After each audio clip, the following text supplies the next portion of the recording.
What's up, people? How goes it? How's everybody doing today on this fine Saturday? I hope everybody's doing well, having fun, enjoying your weekend, doing good things, maybe hanging with the family, or maybe not. I don't know. Maybe you hate your family. I don't know. I don't judge, but either way, hopefully you're enjoying today. Welcome to the Geek Chat. What's up, everybody? Today, we'd just like to say we are joined by a couple of esteemed guests that are apparently part of the Star Wars universe. Yep. It's Imperial probe droid. Yes. Jesus Christ. Yeah. I just got all your notifications for the show. Like all at once. We are joined by the angriest of platypuses. Angry What's to up? with us today. And then, of course, we are joined by the glorious War Duke Chatterley Billingham, Wellington, Hampshire, Neville Powerbottom III. How are you doing today, good sir? Doing great. That name does not stop making me laugh. I love that it has Neville and Power Bottom in the same. Yes. Just throws it right in there, all together. All at once. But the third. The third. So, with respect, not the first, the third. But still notable and of worth. So, it works, I think. Oh, yeah. So anyway, we're here for the Geek Chat tonight. So howdy, everybody over there on Never Enough Ammo and on Geek Fusion. Hope you guys are doing okay and having fun, since I am simulcasting to both channels today. And we're going to talk some geek stuff today. So I thought we'd start with the arguably the thing we're probably going to talk about the longest here, and talk just a little bit about the Rings of Power show that just ended. We finally got our season finale yesterday. Now, this was a show that I watched the first 2 episodes of. Okay. When it first came out, they dropped the first 2 episodes. And Duke, feel free, both of you actually, because I know both of y'all probably know way more about Lord of the Rings than I do, because I never read the books or any of that stuff. I've only ever watched the movies. Okay. But I went into it, I love fantasy, huge Game of Thrones fan. We'll talk more about House of the Dragon here in a little bit. Went into it, most expensive show ever made. Amazon, who also made one of my favorite shows, The Expanse. Very, very excited. Watched the first 2 episodes, was bored out of my mind. Just absolutely 100% bored. And if there were any episodes that should hook you, it should be the first. So even the following week when I tried to watch the 3rd episode, I had gotten, I think, 30 minutes into it, and I kept stopping because I would always find something else to do. Couldn't get through the 3rd episode. Finally, this week, I forced myself to sit down and binge watch the whole thing in preparation for the season finale. And then, of course, yesterday, watched the season finale. Now, Angry, I know you did watch it. Duke, I don't think you did, did you? No, I watched the first 2 episodes Uh-huh. and was not attached to it at all. And that's its biggest mistake. And I am a big Lord of the Rings fan. There was a time where it was bigger than Star Wars for me. It took over, Yeah, and I think that's good. Oh, that's egregious.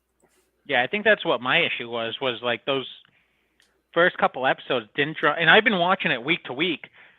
And those first 2 episodes they were so slow, so boring. They didn't draw me in at all. They didn't hook me at all. So I'm just like, it was just a chore to watch it every week. And I never got connected to any single character. To be honest with you, half the time I don't even know who any of them are because I don't pay attention to their names. I don't care that much about them. It's So just like, the only guy I like is the dwarf. Here's kind of my summation of the whole thing. Okay, and I will say the last episode wasn't bad. It was the only episode I can actually solidly say that I enjoyed from beginning to end was the finale. But the biggest issue I had with this, and if I could try and sum it down to one thing that I think it was the biggest problem, was they took a story that probably would have made for a really good 2.5-hour movie and stretched it out to 8 1-hour plus episodes. And there was so many characters and so many storylines in this show that ultimately, by the time you get to the final episode, mean nothing. The whole story, the town, the village that we keep focusing on, where Don Lemon Legolas is there, who's a very boring character. Like I like why, Yeah. but whatever. Like that whole storyline is meaningless because ultimately what starts to happen at the beginning, which we're going to go into spoilers on this for anybody that doesn't want to deal with it, but where it starts is basically the creation of Mordor and orcs going through and taking out villages, and we focus on this one village and characters in this village, and by the end it builds up to they don't even stop them, and most of the village dies, the village gets destroyed, and Mordor's taken over anyway. Even when Galadriel and everybody else show up to stop the orcs, they still lose, and it all turns into Mordor anyway. And while that would have made an interesting, 15 minutes worth of focus in a movie, focusing, I feel like, a third of an 8-episode arc on that ultimately was just boring. All the focus in the, and I'm blanking on the names, but in the human city, right? Focused on a lot of characters again that either died or ultimately were just unimportant to the story. They didn't mean anything. Well, and we wasted so much time there for nothing. I think that's something that should be discussed. And this is, I can talk about this because it's backstory. Please. But my concern is the approach to this whole shebang. We are taking pieces of the Silmarillion and not even allowed to talk about large portions. We're not even allowed to talk, show, or discuss large portions of Lord of the Rings lore. Right? Yeah, like because they just didn't have the rights. Yeah. They didn't have the rights. So I'm really concerned about like how this went down. Like, why would, if you weren't able to secure the best stuff, like if you were, this reminds me, if you had the rights to Star Wars, but you were only allowed to talk about like Kashyyyk, like the Wookiee planet, but you couldn't reference Jedi or Luke Skywalker or Stormtroopers, but you could talk about the Wookiee planet. It's kind of like something like that, where you had to come up with a story inside the Star Wars realm that happened during the time of the Empire, but you couldn't reference anything. Like that's how neutered it feels to me when I think about trying to do a story in that. And I think that's really what may have been some of the problem with this, is that they're taking stuff that no one cares about that isn't really that good. Well, and that was the thing, right? And that's why I say, because I will say there is probably 2.5 hours worth of a decent movie in there. It wouldn't be as good as the original Lord of the Rings movies, but it would have been interesting. And I probably would have walked away going, it was pretty good. I enjoyed it. But when you take all that filler, which is exactly what you're saying, because they didn't have, I don't think, enough access to the source material to do a full season of a show. Yeah. And it would have been one thing if a lot of that filler and a lot of those characters had evolved through the series to the point to where we knew they had some stake in the storytelling going forward and were characters that were going to mean something. But ultimately, the vast majority of them, 90% of all the characters you meet in the show, either die or just by the last episode are just gone and not important anymore. Yet we spent so much time learning about them. And like there's this one character from the human city that we learn his whole life with his friends about how, he can't hold down a job and he never is good at anything. And he picks, he's always saying he wants to do this and do this. And his father's always on him about this and that and whatever else. And then in the end, he decides he wants to go join the other humans to go and stop Mordor being built. And then like nothing, like he's just not an important character. And we spent a lot of time focusing on this dude who's just ultimately not important to the story at all. Yep. And there were so many characters like that their buildup, if you will, while not great, would have been worth sitting through if there had been a payoff at the end. But there was no payoff at the end. The only characters we get any payoff with are the main focused characters, which you would expect, which is, of course, Galadriel, Elrond, Durin, the guy that turns out to be Sauron, and a couple of other characters that you knew going in were important characters because they're characters we've already heard of, right? And that's it. Ultimately, not really anybody else means or anything or matters at all whatsoever. They either die or are just proven to be unimportant and kind of just disappear off screen somewhere. Again, the whole village storyline I thought was completely just pointless and boring and not interesting in any way, shape, or form. The introduction of an ex-elf who's now a dark elf who's leading all the orcs and claims he killed Sauron and he's the one building Mordor for his people and all that kind of stuff, which we know eventually Sauron's going to take over Mordor.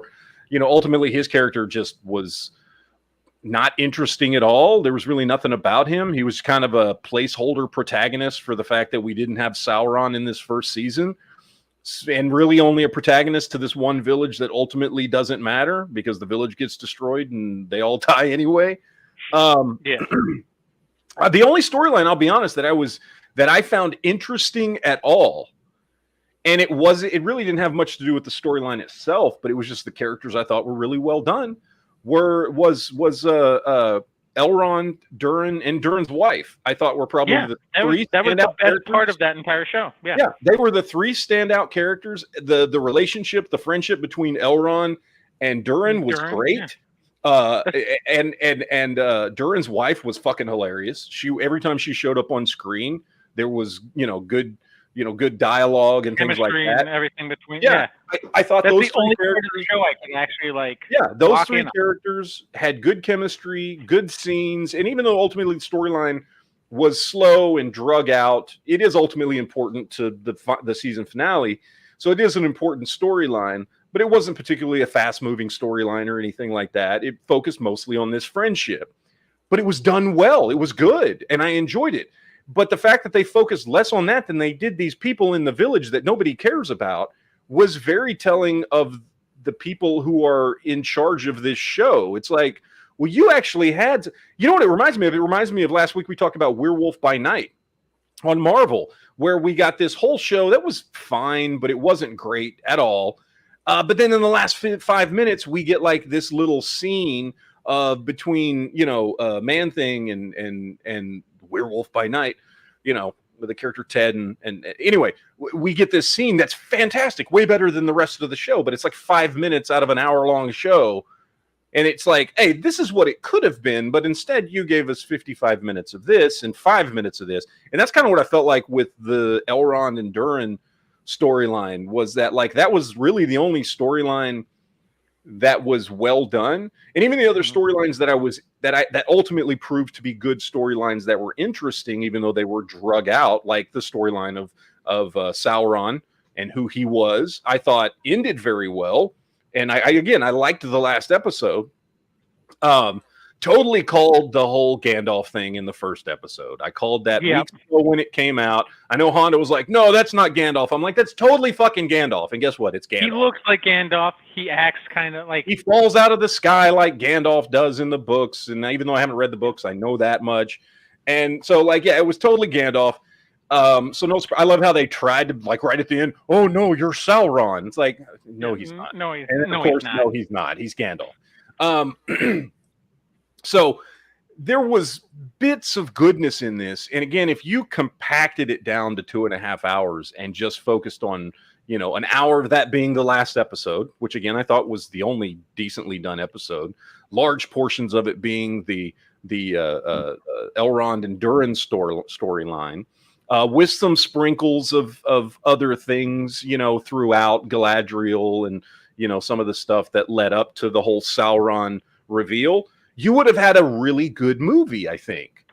And again, it speaks to what Duke is saying. I mean, they obviously just didn't have access to enough content there to create a full series, but they did it anyway. And instead of focusing on the things they did have access to, and those were the only things that were done well in the show, they they decided to just go, well, let's stretch it out to 8 hour and 10-minute episodes. It's like, and I would, there's all this need to do these vibrato epic storylines that I think sometimes, like it's the end game curse, right? So everything has to be especially as now, big as everything as it can be, like as big as everything as it can be, stretched out. When I would have been fine with you maybe focusing on like a band of traveling dwarves or a band of dwarfs and elves or something, like some sort of mission that's just small scale, put them on a little adventure, like put some kind of antics or a city or a town that dealt with some orc problem and some treasure, something kind of cool that was in that world that wasn't as like huge and large scale. Or give a couple of characters and do like an ensemble where it's they're growing into their war, or they're going into a battle or something like that. It doesn't always have to be like Saruman and Gandalf like level of intensity. There's a lot to be said for small scale stories sometimes. There are. And again, that's why, and look, the whole Durin Elrond thing worked amazingly well. Yeah. And that was a small scale storyline about it. I mean, ultimately it was about more than a friendship, but the focus of it was the friendship. You had the two, you had their differences and the things, and they've been apart for so long, and there's so much going on between elves and dwarves. And then you've got that character of Durin's wife, who's kind of the middle person who brings them together and is always reminding the both of them, that they're good for each other, essentially. And it was just a well done storyline. Which I think was the only storyline that worked in the whole show. And so there was a basis there for some good stuff. They just tried to do way too much. And this should have been a movie. This should have been an Amazon movie. Maybe they should have been like, you know what, we're going to do a trilogy of prequels, And I think the first movie, had it been just the good parts of this, basically it's 9 hours worth of content. Could have been a good, solid beginning to a decent trilogy.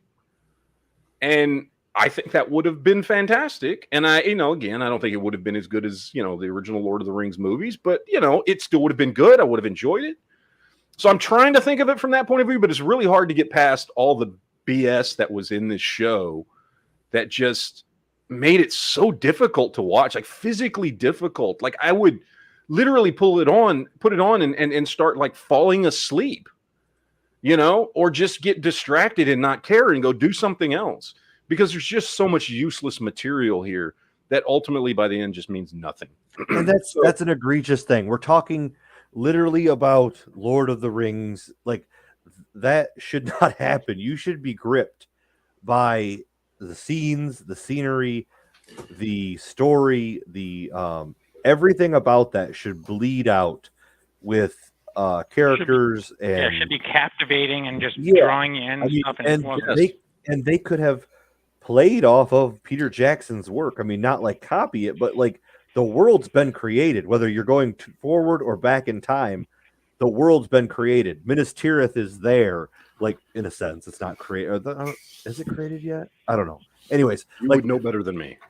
I think it is. But anyways, like we've created the world. I know what orcs smell like and look like and talk, and like that's already been established. And to think that like we were bored by it, and I could not stand the first 2 episodes.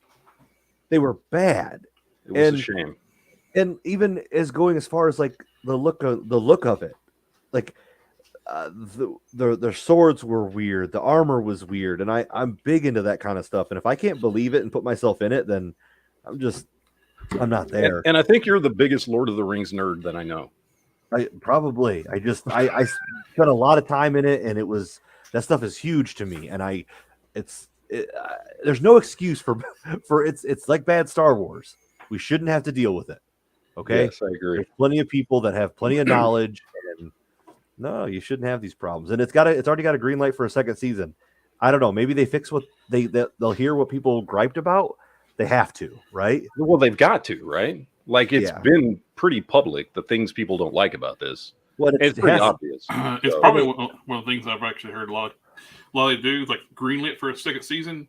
It was already approved for 2 season deal. And they'll say, "Oh, it's so popular, it's got lit for a green second season." Yeah. By the way, for everybody here watching, this is Jared from Collector Express. I sent him an invite. So Sorry for running a little late. no worries, man. No worries. Saturdays when we get to do the grocery shopping. So. Oh, I understand.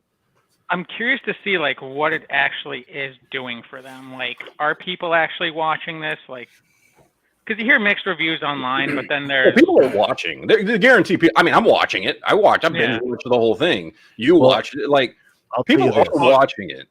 They should have been smarter. Ignorant of the lore, don't mind it though. I don't actually know. have friends who don't know anything about Lord of the Rings. They're watching it and enjoying it. That's what I mean. Like the people that like don't know anything, or are they enjoying it? Because that's my question. I mean, I'm assuming they probably are. So I know what I know from the movies and what I know from hanging out with you guys who have read the books and stuff, and that's the extent to what I know about the Lord of the Rings world, because I never read any. I mean, I read The Hobbit, but that doesn't really count. So, but I didn't not enjoy it from the point of view of like, oh, because I know this was supposed to be like this or this was supposed to be like this. I just didn't enjoy it because I just don't think it was particularly exciting television. Like it was, I found it mostly boring. Same reason why I didn't get through. Oh, what was that show that came out on Amazon last year? The other fantasy show based off of some books. Was it Wheel of Time? Wheel of Time, right? Like I tried to get through the first episode of that, bored out of my mind, never finished it. I think they're getting a season 2 now too. There was two that changed a lot of things up to make sure the female characters got more push than what they did in the books. Well, I'll be honest, I didn't even get through the first episode of that show because I was just bored. And it was very much the same thing with this. And it's not that they're, again, because I know very little about the books and the lore that way. So I can't sit here and be upset that it wasn't accurate to this or accurate to that. It's just, it's got to be television, like. I'm not the biggest, that type of fantasy buff. I enjoyed the original Peter Jackson movies. Never read the books. Love those movies. Watched the first one. Want to see the next one immediately in the theater. But I don't have no excitement to watch this one, the series. Yeah, and like I said, I mean, I don't know. I'm sure somebody out there, because it always happens, will do like some fan edit of this and make a cool little movie out of it. It'll happen. They did the same thing with Obi-Wan. They do it with everything nowadays. That I would say wait for somebody to do that, post it on YouTube and watch that. Or wherever they end up posting it. I'm sure it'll have to be on some website. YouTube won't allow it because of copyright. But because I think there's some decent stuff in there, but it's just and it's a shame. And when we're in a time of like, I mean, look what House of the Dragon is doing. And there is way less going on, like big overarching story-wise, way less going on in the storyline of House of the Dragon, but it is way more interesting. It is epically interesting. Simple little things like 2 weeks ago, a fight between two kids is way more interesting than whole episodes of Rings of Power. And they just have a way of writing and telling stories and creating characters and dialogue that just nails it, man. Like House of the Dragon has been nailing it. And if you want to talk epic storytelling, like the things going on in House of the Dragon are really cool and obviously have, repercussions in this world we're in, but nothing compared to what's going on in Rings of Power. Rings of Power should be way more epic than House of the Dragon if you're just going to examine storytelling and the scope of what is embodied in this story, and yet it's boring. Yeah. So well, fuck it. Let's talk about House of the Dragon. Although I don't know what to say about House of the Dragon other than just fucking awesome. I'm just loving the show. I've loved it from the very beginning. The first episode. Daemon is one of the coolest characters in all of Game of Thrones. He may be my favorite character. I don't know. I'm really trying to examine. All I will say is that just for everyone here in the chat, I want to give a toast for you strong boys. The writing, the way they speak, and the planning of this show is what I love the most. Executed way- perfectly, yeah. the way that the characters talk, the way that like I don't mark myself a simple man, but I am shocked and in awe and excited at every episode. I'm like a caveman looking at fire. I'm I'm not like, a simple "Oh, man, oh, but I know oh." what love is. Oh, Yeah, this is exactly. amazing. Like every little thing they say and do, and when they're know, shocking and surprises and twists. Forrest Duke over here. I didn't even realize this, but apparently, because I went back and I was reading some stuff on House of the Dragon, and apparently in last episode, like Daemon doesn't say anything, and it was so good I didn't even realize he wasn't talking the whole episode. Other than the whole, you can keep your tongue. Like that's literally the only thing he says in the whole episode. He says like a handful of things. Like he says like one thing when he first sees the king. He says like something or other, like when he's helping him onto the throne. Which that alone, the throne room scene when Viserys walks into the throne room, and like great. Daemon, that's just as much as I can objectively look at Viserys and be like, he's just not a great king for this world. He's such a good character. Yeah. Like he really is like doing his best and trying to be a good king. He's not very effective. There's lots of character flaws that he has, right? But you can't, I mean, he's a good guy. He's a good guy, you know, and you just like him and you feel bad that he's just like dying more and more every episode while all this shit goes on around him. And all he wants is his family to just get along and be happy. Yeah. And the kingdom to do well, and like you just feel bad. He's such a great character. I will say this because obviously this latest episode we did get another time jump, and the guy they got to play not Aegon but Aemond, perfect casting, I think. And obviously, I mean, I know the lore, but it's already kind of foreshadowed too that probably Aemond and Daemon are gonna fight, and when that happens, it's going to be epic. Here's the thing. So I may be completely off. The first couple episodes where Aemon and is Aegon, the king's two sons. Like in every episode up until this last one, Aegon always looked like the older one. Yep. Yes, Aegon is the older. Yeah. And then this last one, they got a younger actor like that. Yeah. Aemon looked way old. Aemon looked like he was pushing 31.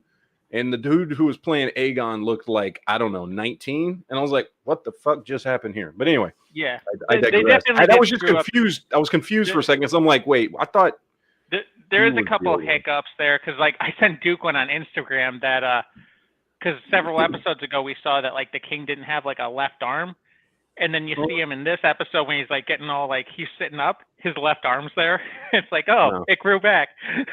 He's part reptile. That's what it is. Yeah, so, like, they made some mistakes. But in the lore, like, Aegon is the one who is he's very, like, gluttonous. He's very lazy, which, I mean, they've already alluded to. Like, he's just a walking sack of shit, right? But not from the stand, like, he's a pompous asshole who just thinks the world's entitled to him, and he's just a gluttonous sack of crap. Where Aemon thinks the world's entitled to him, but he also wants to be like the baddest motherfucker out there. So like, it showcases the difference between the two, and you could see it in the actors. I mean, granted, the age difference, but that was just such a good episode. And I'm so happy we have 2 left because I really thought we were only getting 8. Yes, no, we got 2 more. I'm very happy. It's finally something to look forward to again on Sundays. Yeah. It's been a while since I've really, even when Walking Dead is on, which, because I'm a sadomasochist apparently, and I keep watching this shit. Well, I want to look forward to Walking Dead. It's just, you can't. It's hard. And it's really, you can't. I'm sorry. These couple episodes have been unimpressive. And I don't know why anyone in their right mind in this day and age would want to go up against Game of Thrones, including Walking Dead. I get there on different times. I get they did it for years, but this Walking Dead ain't Walking Dead of season 5. They should have stayed clear away. So did Rings of Power. They should have stayed away from anything to do with Game of Thrones because they can't compete. Yeah, this stuff Rings of Power should have come out. Like the way they're fucking pushing it online and on TV and stuff. Like I was watching at my work, they always have TVs on and stuff, like football games on, but every freaking commercial break, It's like a Rings of Power commercial from Amazon, and you guys need to check out this awesome show. And like I said that it was okay. I didn't say it was good. I heard you talking shit, motherfucker. It's not good, but it's okay. And there are parts of it that I liked because I'm a big fan of Tolkien and yada, yada, yada. However, am I disappointed? 100%. 100%. So you can You were the one that take those got me words out to of my watch mouth. it. You were the one that convinced me to watch it, to binge watch I it. said I watched it and I said it was okay. All right. And fine. you took that as, well, Honda said it's fantastic. Like, no, By I the way, did I not. totally called Gandalf, okay? Well, you know what? They fuck you. It was just too obvious. I mean, fuck it. It's like, oh, it's Gandalf. Okay. And oh, wait, no, it's a twist. Oh, no, it's still Gandalf. Yeah, it's Gandalf. So, all right. Mama said they was my magic shoes. Mama said they take me anywhere. And they did. They did. All right. But yes, I think even without any changes or anything, Lord of the Rings probably would have gotten way better reviews and way better reception if it had come out and finished before House of the Dragon even started. Come and finished. So, like, but because at this point, people went into Rings of Power having already seen what, 2 episodes or 1 episode? Either way, doesn't matter. Of House of the Dragon being epic and great and fantastic, and then it's like, okay, more fantasy. What the hell is this? So, if you had gotten that out of the way up front and just like been, oh, there we go. I think that would have been far more successful for them. Dude, that's how I feel about 2 out of 3 Star Wars. Maybe, yes. I can It's like see that. 2 out of 3 of them are just like, God fucking, oh my Lord. Can someone get rid of Lucas? Okay, he's gone. Disney's got, oh my God, what are you doing, Disney? Yep. You know what I mean? Well, They knock one out of the park. They come out with what was the one about the many Bothans that died? oh, Rogue One is great. Yes, Love very Rogue good. One, which is why I'm blown away by the just boringness of Andor. I was Okay, so really here's- surprised with so Rogue looking- One. So here's the thing with Andor, if we want to cycle into that. Yeah, let's It cycle is- into that because I gotta be honest. I was so looking forward to this because I love Rogue One, and this is done by the people who did Rogue One Yep. and directed by the dude who did Bourne Legacy, which I think is the best Bourne movie. And like, I was pumped for this damn thing, and I broke down. I know I said I was going to binge watch the whole thing when it was over. I broke down and I caught up on the last 2 episodes this week, thinking, okay, it's going to be better, and it wasn't. I was like, fuck. So I'm enjoying the hell out of it, but it's because I realized what their model is. So they're doing the 12 episodes. They're doing it essentially like 4 chapters. So each 3 episodes is going to be its own chapter. Essentially what they're doing is like, and I realized this after the second, now that we're at the midway point, the first 2 episodes, each chapter are building to that 3rd chapter. So like the first one, we got the build to the battle at whatever fucking planet he was on, right? This one, we get the build to the heist. And so they're doing a lot of setting up stuff. Like, I'm still enjoying it because I'm still actually getting attached to these characters. I'm like, oh, is this person going to show up later? Are we going to is this person going to show up in later Star Wars? Like, what effect are they going to come on later on in the show? So I'm enjoying it. It is a slow burn to get into. I will full on admit, like, it's not just run around, force users, blasters everywhere. It's much more spy espionage type shit. I can say it's better than Rings of Power, like in the fact that the characters are actually well written, even if there's just not a lot going on in the story. Yeah, Which is at The least Dwarf Girl's something. cool. I like Durin the Third or whatever, and like the Elrond story and all that. That's kind of cool. And it we was said cool that was the best part of it. Created. There's It was the only good part of gems the inside story. of it, but you got to dig through some dirt to get them. Yeah. Well, and that's why I said it should have been a 2.5-hour movie. That's what it should have been. And I haven't But they watched wanted to do a Andor fucking yet. series. I will say I really, and everyone knows, I really freaking loved Mandalorian. Mandalorian season 1 and 2, solid, good TV. I would say better than anything that I've seen in a long time. Yes. And then I know you guys really liked the Book of Boba Fett. I thought it was liked its it was a pushing it. freaking- I loved the 2 episodes where Mandalorian showed up. I thought Yes. those Yeah, were fantastic. that's basically the only 2 I liked. I thought it was a I- freaking smelly trash I fire. did I like still Boba enjoyed Fett it. more than you. I wouldn't sit here and say I loved it. I did love those 2 episodes where Mandalorian, where Din Djarin and Grogu. Like, who was showed up. Boba Fett? It's hard to watch too that the actor's too old to be the Boba Fett at the time period this is supposed to be taking place. And who's Yes. Boba Fett? He's like this like badass fucking bounty hunter who can like fight people and take on Jedi and do all this stuff. And then like, oh, I'm just gonna be a peaceful warlord because that makes perfect sense. Oh, I'm gonna be on this planet and unite the clans. Like fucking Jesus Christ, dude. Would you just give me some fucking storyline that makes sense for the character? They didn't really have any kind of journey for his character really to become the evil bounty hunter that he was to, I'm going to be a good warlord. Yeah, the Sand People changed him. Yeah, that makes. Oh yeah, the Sand People who enslaved you and whipped you and like fucking abused you and stuff were the ones who all of a sudden you develop feelings for. You're like gay for the Sand People, and then they got killed, and then you like you couldn't live like that anymore. Like, dude, that doesn't make any sense. He Freaking did, Disney he did the Ranger. Dancing with the Wolves. You got a severe case of Stockholm syndrome. That's what it Yeah. was. So he loved his captors. Maybe That's what happened. the Sarlacc pit does some brain damage to you or something. Maybe. Yeah, that was it. The Well, I mean, Sarlacc. Din Djarin respects the Sand People, so he just took the respect to the Sand People a whole nother step is all. I think it's like you have to respect the Sand People if you live in the sand. But other than that, like, who gives a fuck about the Sand People? I don't know. You know what's funny is I just the other day, because I was just like, you know what? I haven't watched this in a long time. I watched the season finale to Mandalorian season 2 again. God damn. That is still one of the best episodes of television I've ever seen in my life. Yeah. When Luke fucking shows up is just You get chills, glorious. like goosebumps when he shows up. Fuck yes. It is so good. That episode of that is one of the best hour-long or whatever the fuck it was. That's Best the Luke we episodes all of television want to see. ever. It's just so great, man. Yeah, rather than like the Disney version of like, oh, I'm Luke. I'm a grumpy old man who's living on a planet by myself, drinking boo milk, and I'll just disappear.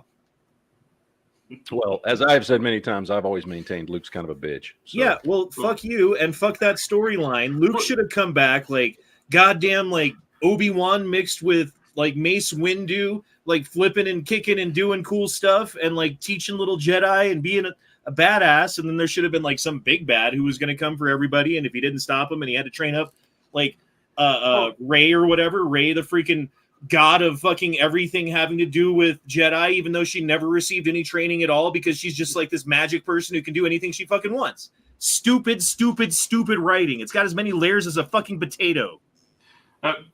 Luke never gave up on Vader once he found out who he was. But he's going to murder his nephew in his sleep just because he's like, I feel some dark side in him. Well, so I know it's a shitty movie, and I know they didn't explain it very well, but the reason you see that scene 2 times in that movie is because you see it once from Dipshit's point of view, and you see it once from Luke's point of view. And from Luke's point of view, he never even ignited his lightsaber. He was just standing there contemplating what to do about Ben. From Ben's point of view, he looks up and sees Luke about to fucking kill him. So the truth is, I don't know what the fuck the truth is, because they don't show us the truth. They show us Luke's point of view. They show us Ben's point of view, which are 2 very different points of view, by the way. And I don't know. That's what was supposed to be told in that. You'll It just find wasn't many of the done very truths we well. hold on to depend on your point of view, Luke. Exactly. So something like that. I don't know. But anyway, it doesn't matter because those movies are just not worth talking about. So No. But like a banta. yeah, Like a banta. which is why Disney is now just forgetting about those movies and not mentioning them and not talking about them and not going back to that time period again in the Star Wars universe. And they've decided, let's go back to where the last time people loved Star Wars. which from their point of view is, the time, after the prequels when we had Clone Wars and we had Rebels, and they're like, okay, Dave Filoni, come do some shit for us. And I think he's been pretty goddamn successful. I think him and Jon Favreau have done a really good job. Not perfect, obviously. Boba Fett was not, I mean, there was just a lot in Boba Fett that was just, meh. But there was good in it too, and I certainly liked it better than some people. But I understand all the criticisms of Boba Fett. There was a lot in there that just was like, I mean, fucking come on, the stupid kids on. You don't want to find out the entire the hipsters on the space Vespas. You don't want to find out the entire storyline of the lesbian Asian dock worker. There's a lesbian Asian dock worker. I don't even remember the chubby that one. Yeah, that was like friends with Poe. Oh, wow, what's her name? Yeah, that was the best character too. I could really relate to. No one remembers her name. I didn't even know we were still talking about those movies. So yeah, well, I'm still upset about it. So wasn't it Rose? I think it was Rose. Yeah, Rose. There you go. Oh, you can't defeat what we hate. Yeah, you can only defeat it with love. Like what? God damn it! That was the worst power of it was like Captain Planet. You had like the art perfect It was like when we redemption arc for what's his name? This character. Kylo He was Ren. supposed to sacrifice himself to save the rebels, and she ruins it. Yeah. Yeah. And here's the thing: 45 minutes of the movie. Like here's one big problem with that is you have a well-loved character that is in the perfect position in the Rebel Alliance or whatever they're called at that point, because they're not rebels anymore, I guess, but that could have done, if you had changed nothing else in the storyline, just been the character who sacrifices themselves and saves the day. And instead, you killed him in the first 5 minutes of the fucking movie. And I'm talking about Admiral Akbar. You had Admiral Akbar in this fucking movie, who is Admiral fucking Akbar, who could have been that character that sacrifices himself to cripple the other fucking ship while everybody else gets away. Even if you change nothing else in the story, show some respect for the Mr. It's a trap motherfucker who everybody loves, who's been a good guy, who's been a leader of the rebellion for years, who deserves some goddamn respect. And you basically just kind of killed him almost off screen when you suck fucking Princess Leia out into space to pull a goddamn, Mary Poppins. Like, it was such a disrespectful death for a loved character who, deserved a lot better than that. Like, if you wanted to kill him in this movie, you had a perfect way to do it without changing anything else in the movie. Not to say the rest of the movie was good, but like, they just, instead, let's kill this person off without, I don't even know if did they even mention his name in the movie? Like, we know who it was. I think maybe they said Admiral Akbar once, and then they just kill him and bring in this new character nobody gives a flying fuck about. And, here we go. Admiral Gender Studies. Yeah. How did Carrie Fisher die in real life? Wasn't it like taking fucking like diet pills or something so she could get ready for her next role? No, she died of like a stroke or something because she had been doing drugs for like 40 years. Well, she was not in the greatest of health. In Return of the Jedi, if you look at it like the HD versions now, you can see her cocaine fingernail. But she has a long fingernail for snorting cocaine. Yeah, she got the pinky nail. But I mean, whatever it took, because she did look good in that Slave Leia costume. So, I mean, better though. Did Mark Hamill do that shit too? Is that how he crashed that motorcycle or whatever it was that fucked his face up? It was a car wreck, actually. Oh yeah. Yeah. It was a car wreck. If I remember correctly, I'm trying to remember. It had something to do because he was in this movie Corvette Summer, which I loved as a kid. Great fucking movie. I don't know how it holds up. It's from it's the movie that it was released. Doesn't. It was released between Star Wars and Empire, and it had something to do with that movie. And I don't remember. It wasn't like a wreck he had on the set of the movie, but like he had gotten into fast cars because of that movie, and then like gotten into a wreck. I don't remember if he like bought a Corvette because of that movie or something. It was something like that. He got into this massive car wreck between the two movies because he had been doing this movie Corvette Summer, and that fucked his face up. So, but he was doing a movie about a fucking fast car, and he was like, I just did Star Wars, and now I'm doing this movie, and I want to buy a fast car. Like, I get it. Like, it sucks that it happened to him, but I get it. I get it. But no, I don't think it had anything to do with drugs or anything like that. I mean, not to say that Mark Hamill has not probably done a lot of nose candy or whatever the fuck he's done. I'm sure he has, but I don't think that particular incident had anything to do with that. But most of the actors in the 70s did. Yeah, I'm sure. Yeah. Did you know that Coca-Cola still has cocaine in it? I've heard this. Yes, I don't know any of the details on But it. they take out all the active ingredients that make you high. It's just like the stuff in cocaine that doesn't get you high. I don't know. I don't drink Coke, so I've never been a big Coke fan. So don't know, don't care. Go ahead. If you drink Coke, enjoy your cocaine. I like Pepsi myself. I think Pepsi's better than Coke, and I think Dr. Pepper's better than both of them. So, I think it's funny how in your state, when you want a Coke or a Pepsi or whatever, you say, "Hey, can I get a Coke?" And then they have to ask what flavor. Yeah, that's the that's the dumbest thing I've ever heard. Thank you, Texas. No, if you say I want a Coke, they will say what flavor. I don't do that. I say, "Can I get a Dr. Pepper?" Yeah, but what I'm saying is because there is an older generation that grew up calling everything Coke. Okay, not Coca-Cola, Coke. Coke was like a placeholder for soda down here in Texas, right? So because of that, if you go to a restaurant and you ask for a Coke, they will clarify before they just bring you Coca-Cola. They will clarify because there is an older generation that still calls everything Coke. Mm-hmm. That's what they do. I don't ask for a Coke when I go into a restaurant. I say, "Let me get a Dr. Pepper." I had a lady ask me what kind of spaghetti comes on that, and I'm like, "It's spaghetti." She's like, "No, what kind of spaghetti is it?" And I'm like, "It's spaghetti." She's like, "No, what kind of spaghetti is it?" And I'm like, "The noodle is called a spaghetti noodle. There's angel hair, there's elbow, there's macaroni, and there is fucking spaghetti, you dense fat fucking cow of a fucking person. Go die." I hope you actually use that voice. And that was how he lost that job. Yeah. Yeah, I don't work there anymore. He went all Adam Sandler on him. The noodles. Jesus. That was the one owned by Nolan Ryan. Oh yeah, big Nolan Ryan fan. Used to go to Texas Ranger games all the time as a kid when Nolan Ryan was a pitcher. Yeah, So, Nolan Ryan fired me. I'm sure he didn't fire you. Although if he met you, he probably would have. So, I mean, that does happen. All right. I want to get into She-Hulk here real quick. I tortured myself and watched it. So I watched this show from the beginning, and just get it out there. I watched this with my wife.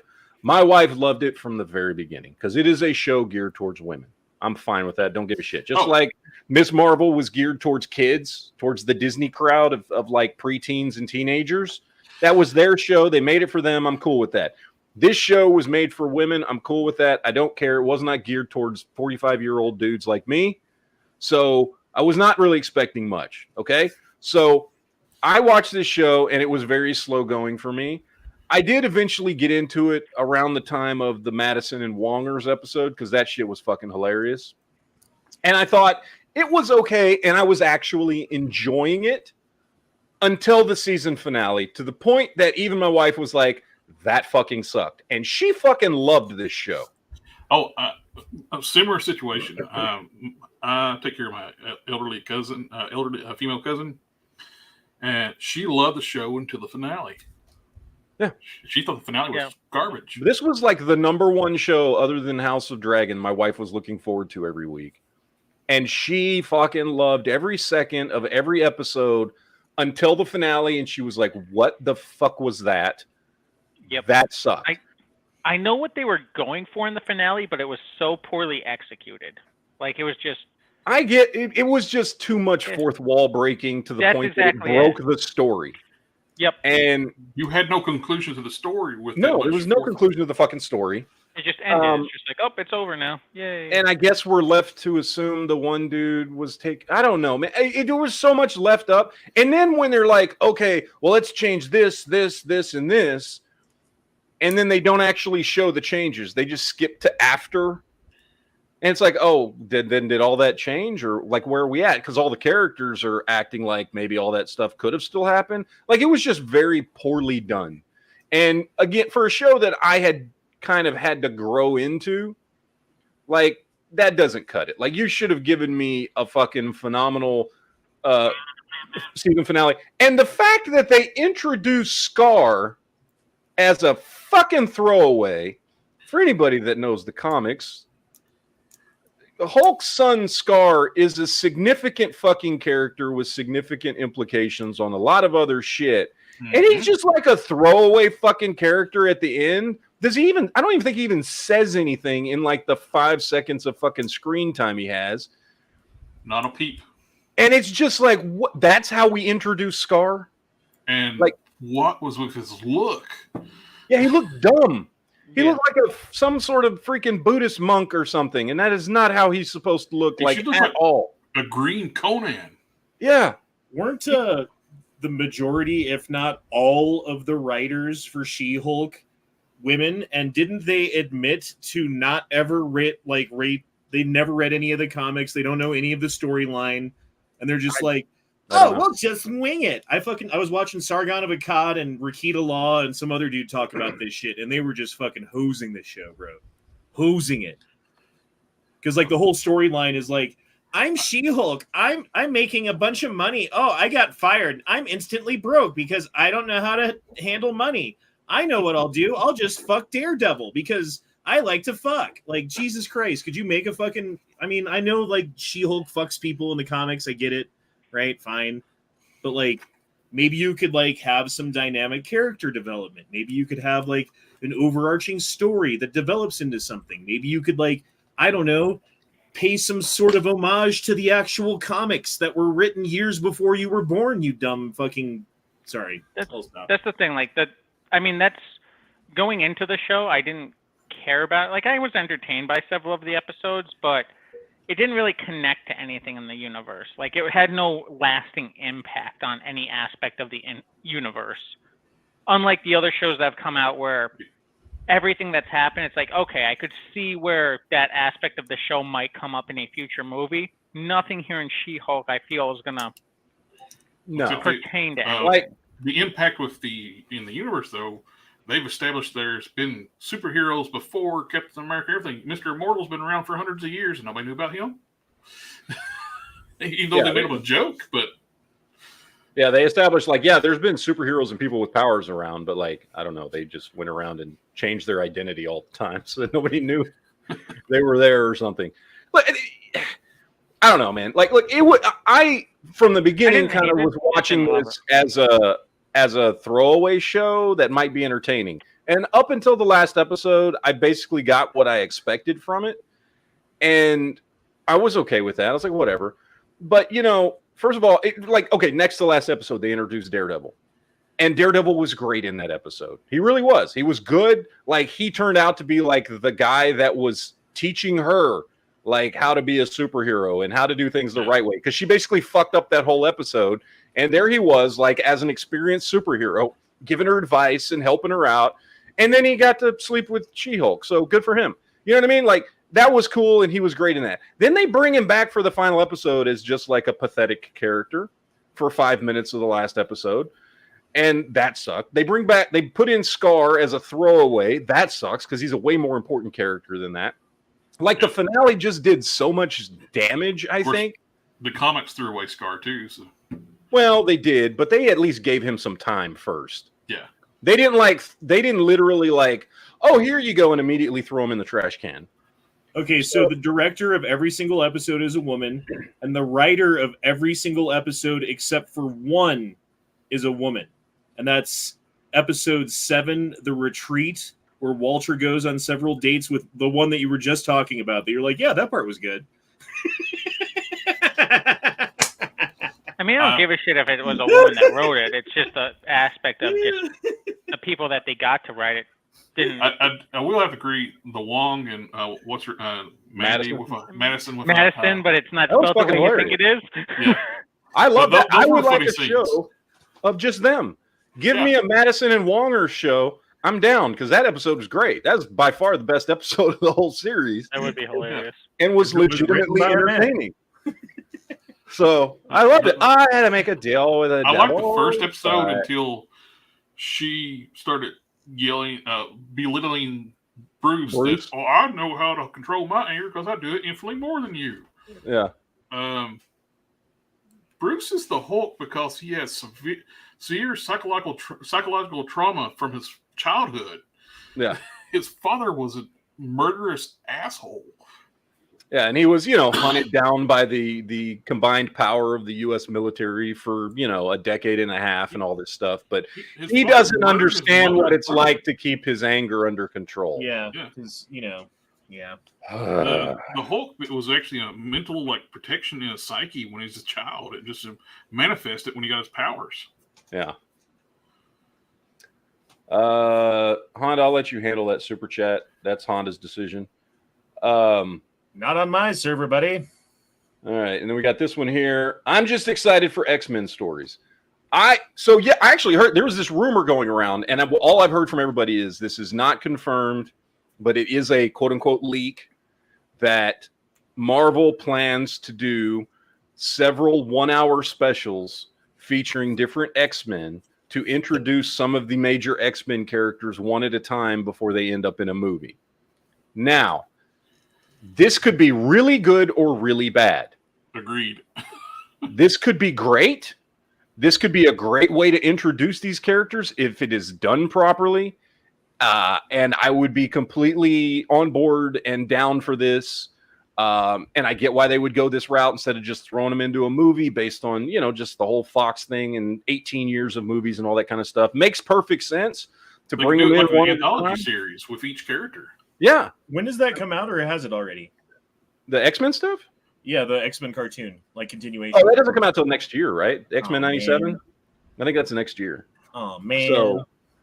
So I think this potentially could be really good. Getting some hour-long specials on Disney Plus, focusing on different X-Men characters, whichever ones they decide are going to be like the go-to characters in the movie. I have a feeling that they are not bringing Wolverine into the X-Men movies anytime soon.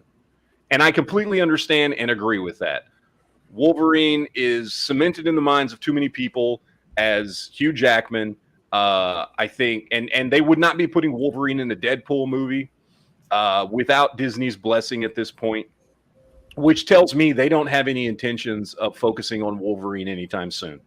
Hugh in their Jackman's movie. just ingrained in that character so much. Yeah, he is. He really is. And as a huge Wolverine fan, who when I heard they were hiring a 6'1" tall fucking Australian dude to play Wolverine, was like, what the fuck? I'm right with you there. But after watching those movies, I'm like, fuck yeah, he's Wolverine. Fuck it. Like he He is. embraced the character. He really did. He did such a damn good job. They should do a parody where it's like old Wolverine played by Danny DeVito. They should. That would be hilarious. But yeah, I don't think they're going to bring in Wolverine anytime soon into the X-Men movies. So I think doing hour-long specials focusing on whichever characters you want to do, Cyclops, Jean Grey, Professor X, I don't know, whatever they end up doing, whatever characters they've decided, okay, this is going to kind of be our go-to X-Men lineup for the start. And doing some backstories and things like that, or however they want it, could work out beautifully. Or it could turn into piles of shit if they run it like they did She-Hulk, or, in my opinion, and I know fucking people are going to hate this, Werewolf by Night was a big disappointment for me.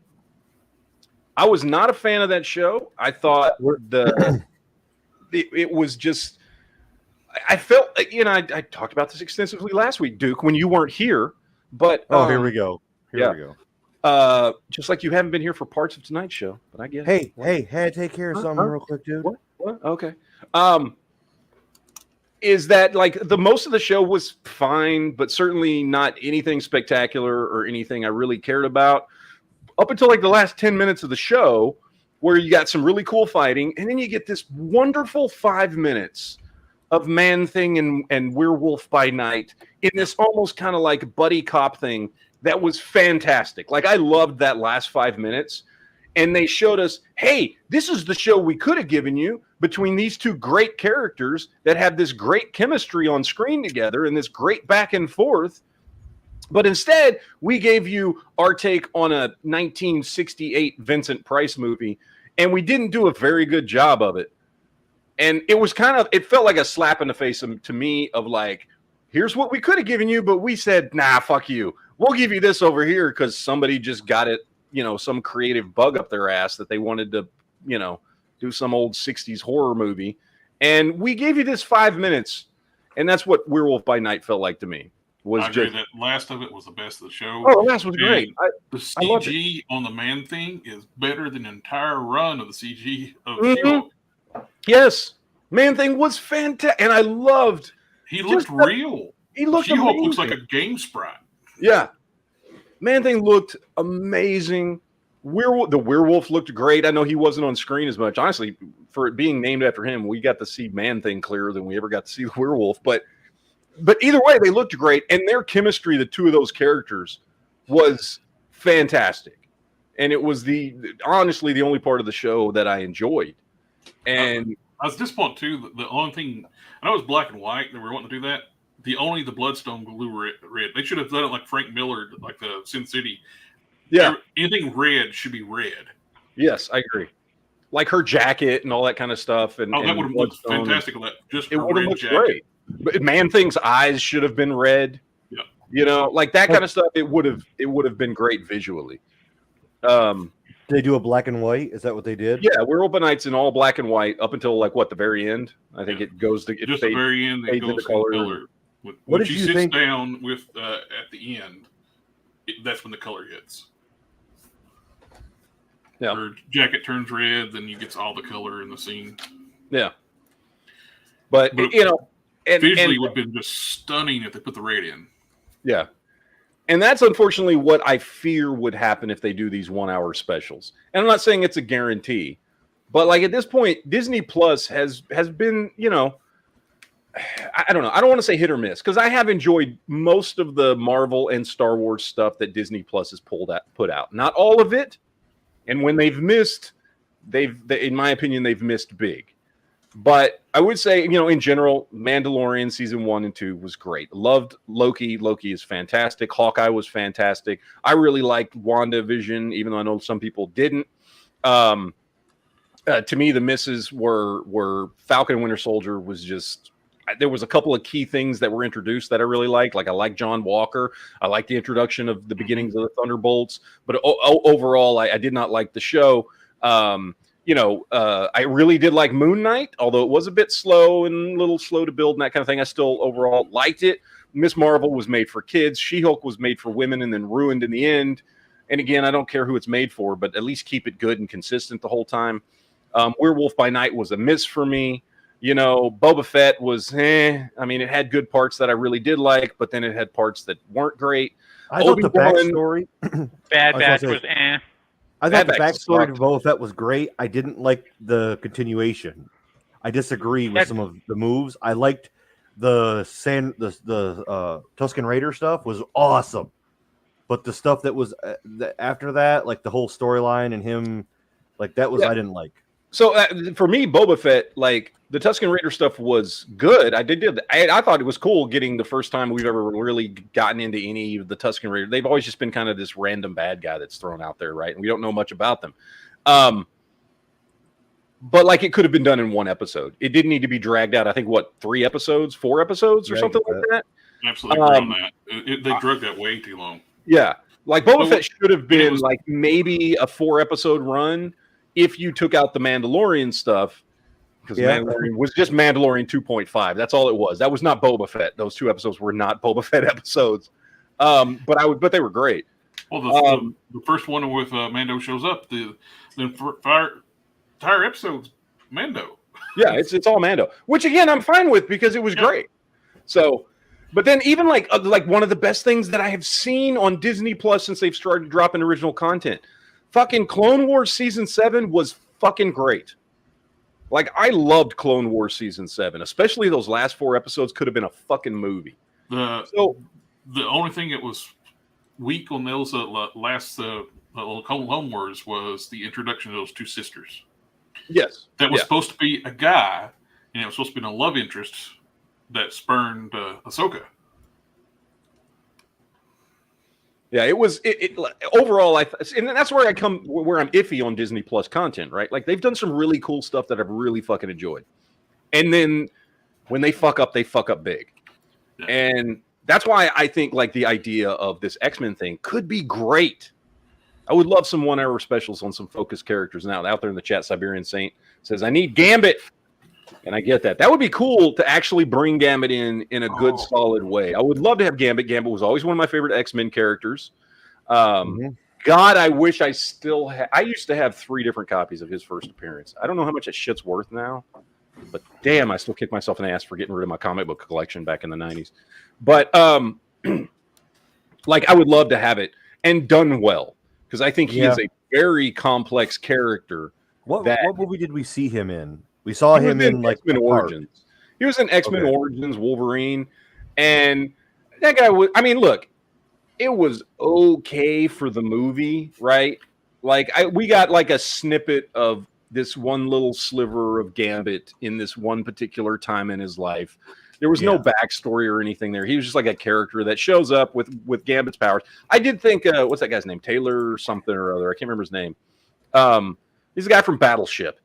Which I'm an unabashed like lover of that movie, even though it's a bad movie. I love Battleship, and I thought he was fine as Gambit. I thought he, give that dude some like backstory and stuff, and he would have been good casting for Gambit. But obviously, that's not what we got in that movie. Where do you rate the X-Men, like the rehashed X-Men? Where do you rate that? What do you mean rehashed X-Men? Not the original X-Men from the 2000s, Like but Days like of Future Past, like that X-Men, like the First new Okay. class. So I think the first 2 movies are some of the best X-Men movies we got. First Class and Days of Future Past, I think, are 2 of the best X-Men movies we ever got. Then, of course, we got what was it? Apocalypse. What the fuck was the name of that movie? The Apocalypse one. I mean, Ivan Ooze. Yeah, Ivan Power Ooze. We Rangers? got Ivan Ooze, and then we got Dark Phoenix, which Dark Phoenix was such a fucking like weird one because there was some decent stuff in that movie, but I don't know. It just in general, it wasn't a good movie. So I think 2 out of 4, like 50% on those movies. And I didn't mind. They brought in different characters than what we were used to seeing because this was a different time. And so I thought the first 2 were good movies. I really enjoyed them. I thought they were great X-Men movies. But the second 2 just were not good. Just in general, not good movies. Well, I looked up the first appearance of Gambit for you. It's like if you want to know. It's Uncanny X-Men 266. Yeah, 266. Yeah. And if it's 9.8 graded, it's $1,060. Damn it! I had 3 copies of that. Fuck! I also had multiple copies of First Cable, X-Men 87, or New Mutants 87, and I had New Mutants 98, First Deadpool. God knows what First Deadpool, New Mutants 98 is worth now. Holy shit! I had 3 copies in pristine fucking condition. Pristine fucking condition. Fuck me. Anyway. Yeah. Goddamn, I still regret selling my comic. Or I didn't even sell them. I sold as many as I could at a comic book convention, and then I gave the rest away. At 9.8 graded, $2,300 for motherfucker. Motherfucker. Yeah, I understand. Anyway. But yeah, I mean, as far as the X-Men stuff goes, I'm looking forward to X-Men in the MCU and whatever they decide to do, and I hope they do it well, and it'll be great and whatever else. All right. That being said, I'm not like begging for X-Men at this point. We got 18 years of X-Men movies, which I think they had about a 50% hit ratio. Like half of them were good, half of them were not good. But the half that were good, I thought were really good. X-Men 1, X-Men 2, the second Wolverine movie, Logan, the 2 Deadpool movies, First Class, Days of Future Past. Those were fucking great movies that I was really, really happy with. And so I got a lot of X-Men in the last couple decades here that I'm okay with, like, if we don't get X-Men for a while. I want Marvel to focus on, like, Fantastic Four. You know what I mean? Like, characters that we really need done well and brought in and given their due in the MCU. because we don't have Iron Man anymore, we don't have Captain America anymore. Bringing in the first family of Marvel with the Fantastic Four and having them kind of be, I know the Avengers, quote unquote, are still going to kind of be the thing, whether it's, we're doing, what is it, Kang Dynasty and then Secret War or whatever it's called, those next two Avengers movies.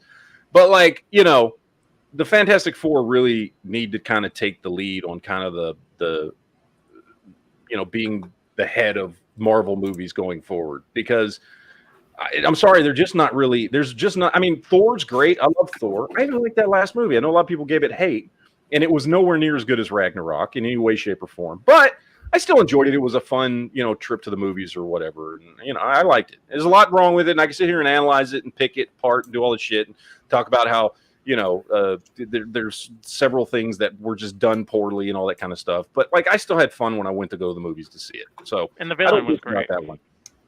So there's still some good characters in Marvel, but there's not like a Captain America or an Iron Man character anymore. And they need to bring that in because Captain Marvel is not it. And I know they wanted her to be, but it's not it.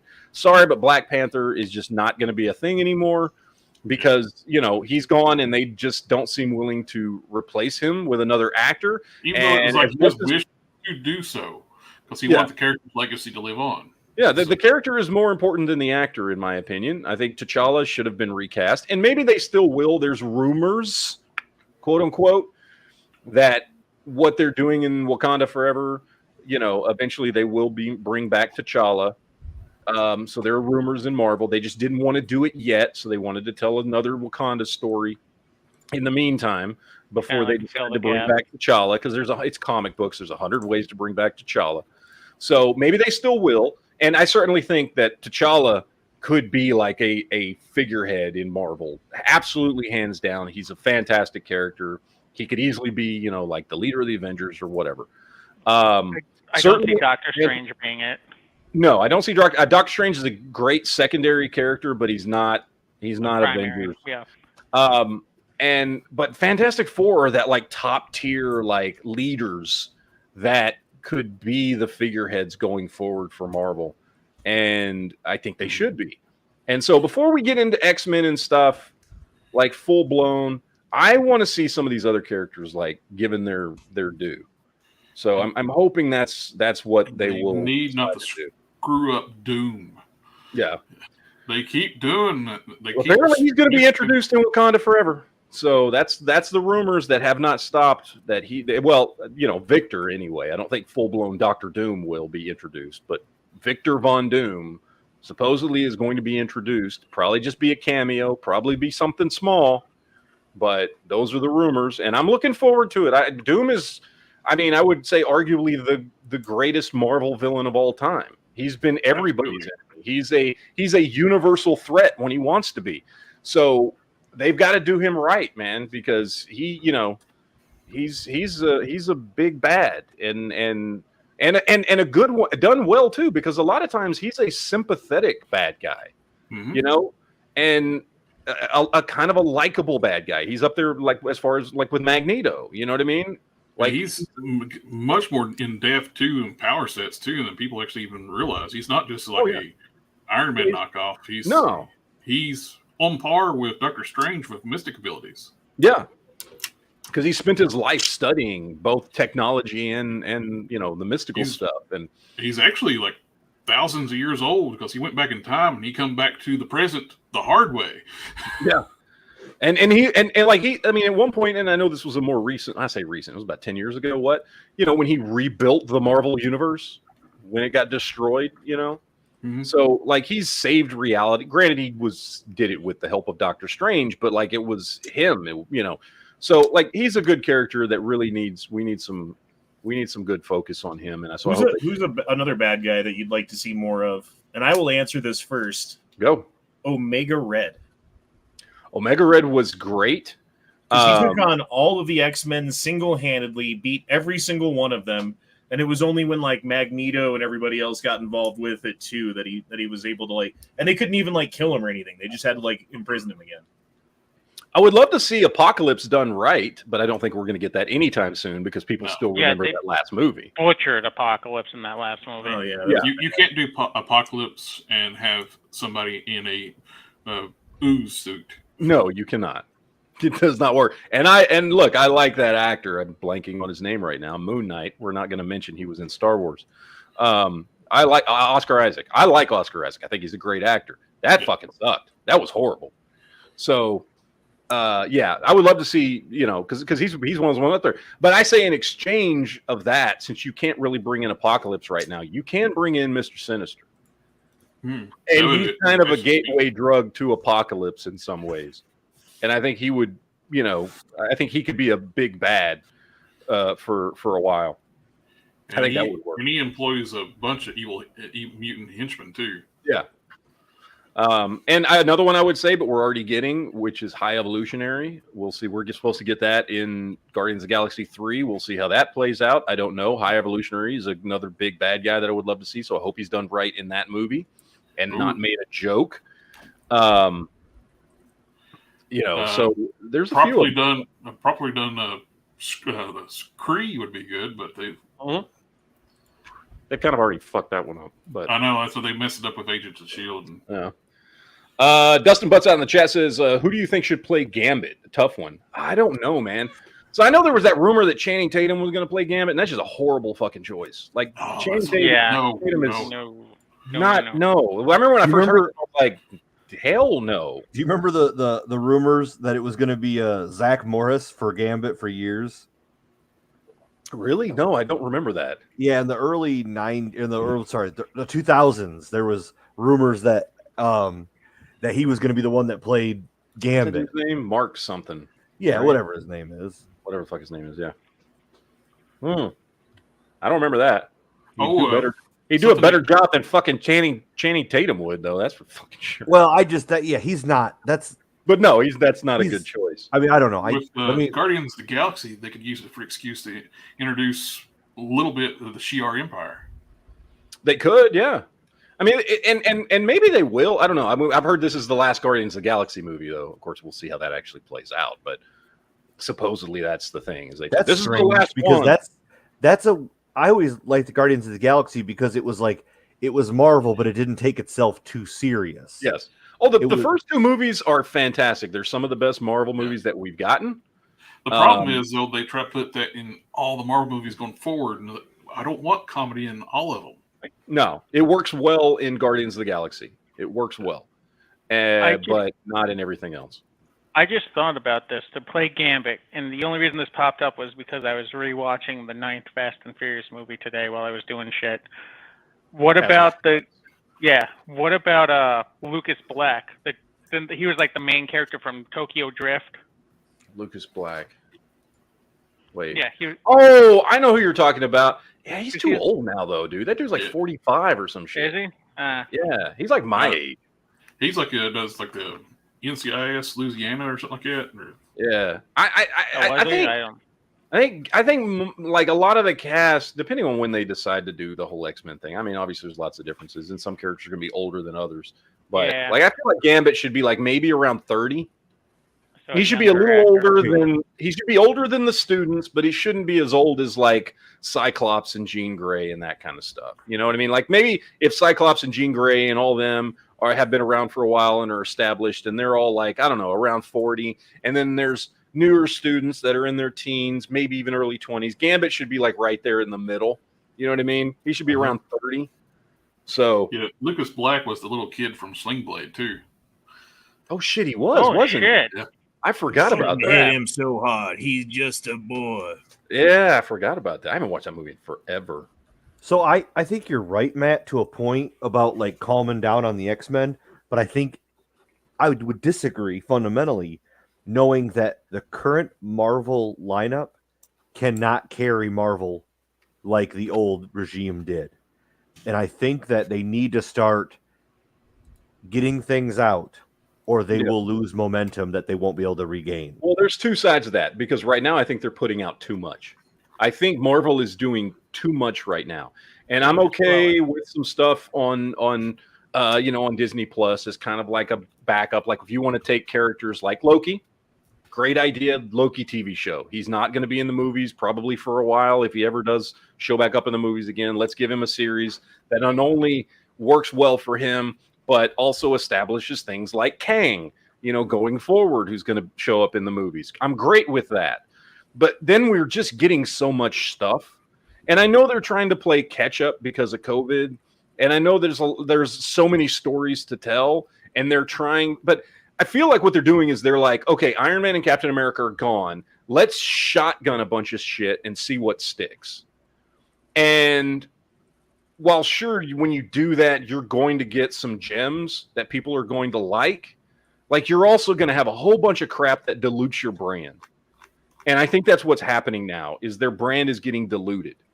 Yeah. And I think part of it is for another thing, like there is no way in hell that Kevin Feige, who I think is fantastic and has been a godsend for Marvel fans like myself who've been wanting to see good Marvel movies and characters and things like that since we were little kids back in the 80s, and thought we would never see an Avengers movie.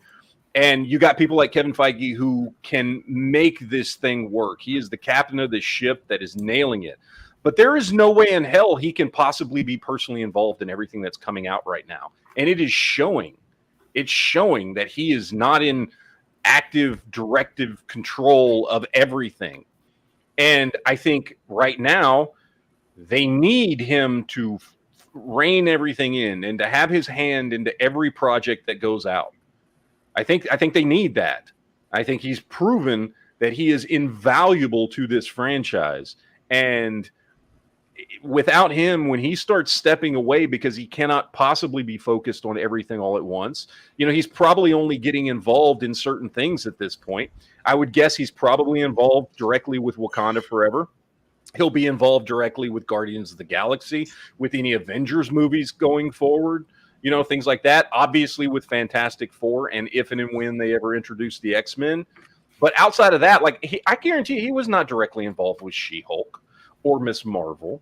I guarantee you there's a lot of just things that he cannot be directly involved in. And I think it shows. And so I think the brand will get diluted because they are trying to do too much. And I think that's a shame because I think even if that means, and it sucks as a fan, you cut it back to 2 movies a year, man, and maybe just 1 TV series a year, whatever it takes, but keep your product good. Keep it to where it's worth it to just slow the fuck down and say, hey, let's make everything top tier. And that means we can't make as much shit, but so what? Let's keep people excited about the next Marvel thing that's coming out, because right now people are just there's people like me that get at least partially excited about everything, but even I temper my expectations because I know not everything's going to be good anymore. There was a time when I knew if something was coming out from Marvel, it was going to be good. And I don't know that anymore. Right there with you on that. Yep. And that's a shame because there's so much good storytelling to do, and I think they have the talent. So, it sucks. So I think they need to reel it back and focus on the important things, and slow down. And they really need to start going back to one of the things that really helped them to start the Marvel Universe. They were actually pulling more from the comics. Yes. Older comics. But now they want to pull from the comic books that nearly destroyed Marvel Comics. Yes. The modern stories, they failed. Nearly killed Marvel. They won't admit it, but nearly killed them. Yeah, I know. And they want to pull bits and way too much from that. And it's one thing to be like, okay, you know what? Well, this works. Let's pull this. It's not like, there aren't good storylines in there. But in general, you're right. Marvel Comics has, and still is, honestly, gone through a crisis for about the last 5 to 10 years. That has, and they're pulling way too much stuff from this new batch of Marvel when 2014 when they started to decline in quality and stories. Yeah, and there's no reason to when you have so much great stuff out there. Well, you got 61 years of history of they could have pulled these different stories. But they choose the stuff that's happened in the last 10 years that didn't work in the comic books. Yep. All right, let's see. Dustin Butt says, I had Spawn 1 through 10 pristine until Thor got at them. Is that your dog? I feel like that's your dog. I don't know. Although recently too, like there's been a change with Spawn. Like the newsstand editions are actually more valuable than the direct editions now. And then that honestly would make sense to me because when Spawn came out, the vast majority of people who were buying multiple copies, who were keeping copies in the condition that would still be, valuable today, those were all direct editions. Newsstand editions didn't sell as much, and usually when they sold, they got trashed. So to find newsstand copies in good shape, and that's a lot harder. When newsstand books didn't sell, they got sent back to the publisher when it was destroyed. Yeah. So there's less of them out there, so they're more valuable. Yep. So, and those old style spin comic book racks destroyed books too. Oh yeah, they did. Oh, they were horrible. They were horrible. They would break the spines like crazy. Yeah. But yeah, I think I collected Spawn up till, I want to say probably somewhere in the 50s is around the time I stopped, because that's when I started getting out of comic books just in general. So yeah, I was somewhere in the 50s. So wherever that was, I don't remember when that was, mid 90s or something. I can't remember. But and I had all of them up to that point. I had multiple copies of the first Spawn. And it was a great book. It was a great book. Dude, the art in Spawn was what made it so great the stories were good too, don't get me wrong. But like the artwork in Spawn and like the way that he would like kill people and fuck, oh my god, dude. Like Spawn was badass. Yeah. Spawn was good. I'm a big fan of McFarlane's artwork. I think Spawn was like the perfect outlet for his style. Like I liked him when he did Spider-Man, but there were other Spider-Man artists I like better. Honestly, I like Eric Larson as a Spider-Man artist better than I like McFarlane. So Spawn was like, when he started doing Spawn, it was like, holy shit, this is like the perfect story and characters for you to be drawing, because his artwork just synced perfectly with the stories he was telling. And so yeah, I mean, and I think he's a great artist. I mean, I don't know if he still is. I assume he still is. He doesn't really draw that much anymore, but I think he to not be mean, but he like peaked with that. Like he did a lot of really good stuff back when he did Batman. I've met him a couple of times at combo conventions back in the 90s. I used to have a signed copy of what is it? It's Conan the Barbarian number. Fuck, I don't remember what number it is. The one he did there's this awesome Conan book that one of the, I can't remember which issue it is, that he did the cover art. He only did the cover art. He didn't do the internals. It's like the best Conan cover I've ever seen. It's like the best representation of Conan the Barbarian I've ever seen in my life. And I used to have a signed copy. I got him to sign it at a comic book convention back in Dallas in the early 90s. Would you say he's your favorite artist or not? Oh, no, not at all. No. George Perez. My favorite artist is Walt Simonson. That's my favorite. That's very particular. Yes, I love Walt Simonson's art. When I was just starting to read comic books in the mid 80s, when I was old enough to, because I was born in 77. So it was like 85. I started getting into comics. I'm like 8 years old. And his stuff just popped off the screen or off the page. He was doing amazing shit. I still to this day remember the Fantastic Four that I remember caught my attention, like really big, and got me into Fantastic Four was this picture. It's all the Fantastic Four. And it's Walt Simonson, and they're carrying these, I can't remember what issue it is, and they're carrying these huge ass fucking guns. And it's just like no background. It's just the four characters with, Mr. Fantastic is carrying this gun that's bigger than him, and his, arm is stretched out and wrapped around it and shit. And it's just such a badass cover. So he's my favorite comic book artist, period, of all time. I love his work. What he did on Thor, what he did on, he worked on a lot of different books. I think he's even worked on Superman and stuff, but I like his art style so much. So, what would you recommend, like, for people who probably never read his work, or like which ones they should check out? I would say go back to Fantastic Four and Thor. Are you talking this one, Matt? Is this the one you're talking about? Yes, that is the Conan cover. Yes. Oh yeah. I had it. I had that signed by McFarlane. Todd McFarlane signed that cover. I'd such a badass fucking Conan cover right there. It looks so sweet. I love that. He didn't do any of the internal work, but he did the cover on that. And that was when he first went to work at Marvel. Or that was one of the first things he ever did for Marvel. It was before this was before he started Spider-Man, if I remember right. Even when he did work at Marvel, I always felt like he was very independent to me. Mm-hmm. He was always like I said, I think McFarlane is one of the best comic book artists we ever got. He's just not my personal favorite because everybody's got their own art style. And like I said, I like Eric Larson better than I like McFarlane, but that's personal preference just because of art style. It's not because one's better than the other. It's just everybody has their own style, and sometimes a certain style just clicks with what you want to see on the page. I like Eric Larson. I like Campbell Scott. I love Campbell Scott's art. I love Will Portasio. Fucking is an amazing artist. Like the stuff he was doing in Uncanny X-Men, and then he went over and did Wetworks for Image. Like, loved his art style. Fantastic dude. And of course, like I said, Walt Simonson, whatever the fuck his name is. I always mess it up. I'm always a fan of Gary Frank's work. Like, look at this, dude. Just so freaking good. Yep. Yeah. I love Spawn. No, it's great shit, man. No, yeah, Spawn's good. All right, let me catch up on these super chats here. Sexy Sperm Oil says Fox could have turned X-Men into what Marvel did with Avengers, but I think there were a lot of people at Fox that really didn't want comic book movies. Yeah, I think Fox never really. I mean, I think they respected the X-Men movies to the sense that they knew it made money, so they would throw money at it. But as evidenced by that third X-Men movie, Last Stand, like.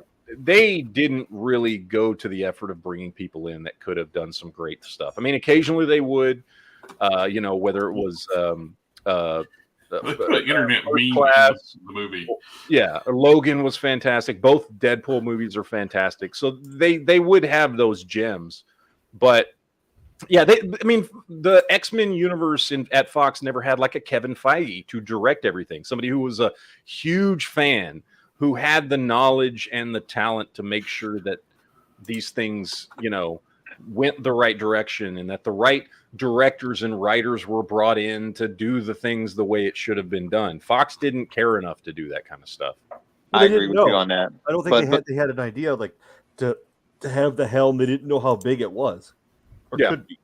Well, and I get it. Fox did X-Men, 2 years? I mean, that was 99. Didn't Fox do Blade? Spider-Man wasn't until 2002. So it was really like after Blade, X-Men, the first X-Men movie was like the first comic book movie that anybody had really kind of banked on and put any kind of decent money behind. And fortunately, it was a success. But, Fox didn't fucking know that. It took Marvel basically creating their own studio to get Iron Man made. Like, because studios weren't willing to put the time and effort and money behind it to do it the right way. So Marvel created their own studio to make Iron Man. It's the only reason that it got made and got made right. And they brought in Kevin Feige. Well, they brought in a bunch of people, but Kevin Feige was part of that because he had experience on other movies. Because I think Kevin Feige was he involved with Blade? I can't remember if he was involved with Blade, but he was involved with, and some of you will laugh, that's fine. But he did what he could for both Fantastic Four movies, Ghost Rider, Daredevil. He was there in that early kind of 2000s with those Marvel movies. And while those were not great movies, certainly they were still fun. Yeah, I mean, okay. Fun. As much as I don't like much of Kevin Feige, I got to respect a little bit of his growth. And as far as you want to say, as far as any people around his stature and Hollywood, he's probably the only few people that probably get that type of nerdum stuff. Yeah. I'll give you that. But, still, who owns it, though? One of the reasons, too, like Iron Man 1 was so good, Disney had nothing to do with it. Mm-hmm. Because that's before they bought Marvel. Yep. Dustin Butt says, no, Thor is my younger son. LOL, he's a dick. So your son destroyed your Spawn collection. Yeah, sometimes kids are a dick. Sexy Sperm Oil says Marvel could restart the timeline, couldn't they, and go down an alternate timeline or an alternate universe? Yeah, and I think they are. I think that's exactly what's going to happen.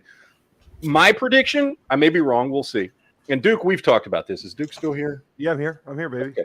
We've talked about this before. I think that because of the focus on Kang going forward and the fact that we've seen, everybody's seen the little clips that were leaked from Comic-Con about the Ant-Man trailer, where Kang looks at Ant-Man and says, after Ant-Man says, I'm an Avenger, and he goes, you're an Avenger? Have I killed you yet? I think we're going forward on a storyline where Kang's been around forever.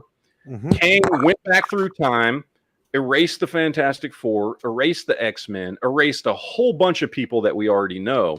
And after the end of the Avengers movie Kang Dynasty, the timeline will be restored. And all of a sudden, Fantastic Four will be there. We will have X-Men. We will have mutants. They won't have to go back and tell a bunch of origin stories because the timeline will be corrected now that Kang has been defeated. And I think that's what we're moving towards. And I think that's a great way to do it because we don't need origin stories for everybody again. Yep. We just need to say that Kang went back and he got rid of his biggest foes, the ones that could potentially stop him from doing what he wanted to do. He erased them from existence.